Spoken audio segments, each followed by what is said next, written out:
Spiritual Warfare, the Unseen Battle. Hey, beautiful souls, welcome back. Today we're diving deep into a topic that's often whispered about but rarely understood: spiritual warfare. This isn't some abstract concept. It's a very real battle for your mind, your spirit, and your destiny. We will pull back the curtain and expose the tactics, the players, and most importantly, how you can protect yourself. Buckle up, because this will be an honest and potentially uncomfortable conversation for some. Spiritual warfare isn't new.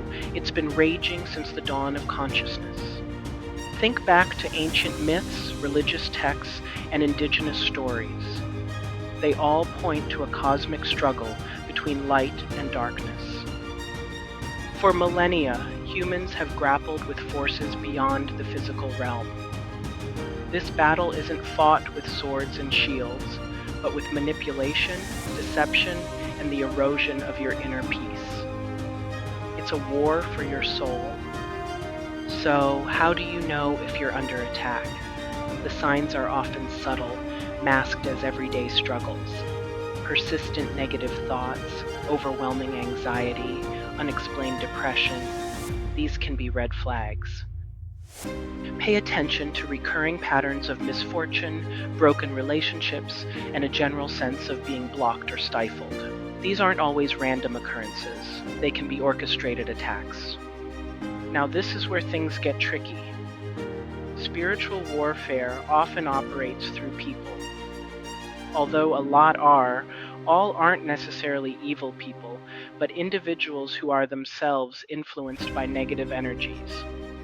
They might be chronic complainers, energy vampires who drain your vitality, or manipulators who sow discord and doubt. Be discerning about who you allow into your inner circle. Not everyone has your best interests at heart. The enemy's primary weapon is deception. Lies, half-truths, and distorted realities are used to confuse and disorient you. They'll attack your self-worth, your relationships, and your faith. Another common tactic is isolation.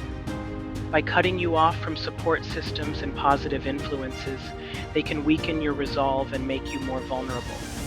This is different from self-isolation to regroup or recharge. Don't let them isolate you. Understanding spiritual attacks. Spiritual warfare, a concept found across various faith traditions, posits the existence of non-physical conflict. But who are the intended targets of these alleged attacks? Primary targets are often individuals actively pursuing spiritual growth or those embodying virtues like compassion and truthfulness. Their light, so to speak, draws attention. Secondary targets are those close to these individuals. Family, friends, and communities can also be affected.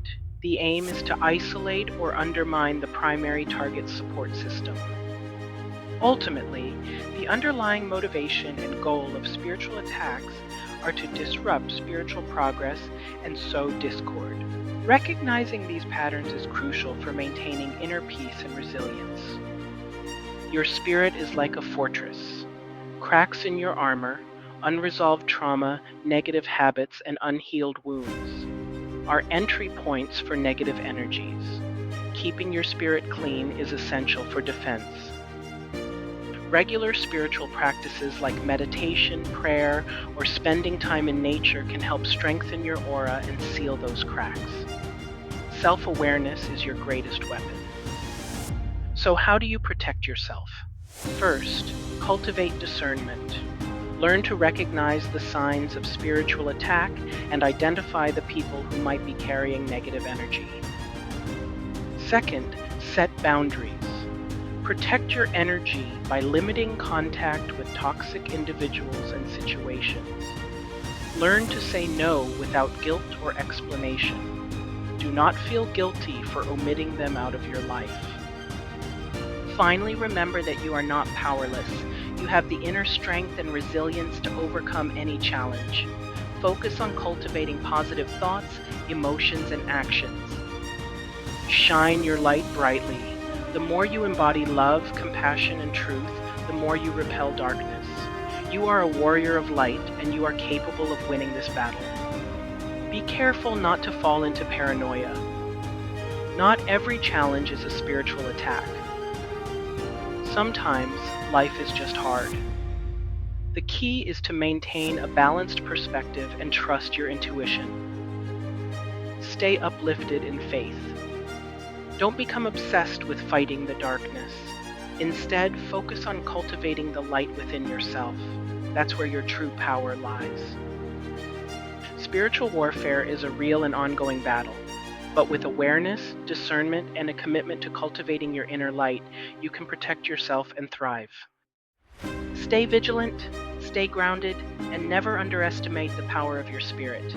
Thank you for joining me, and I'll see you next time.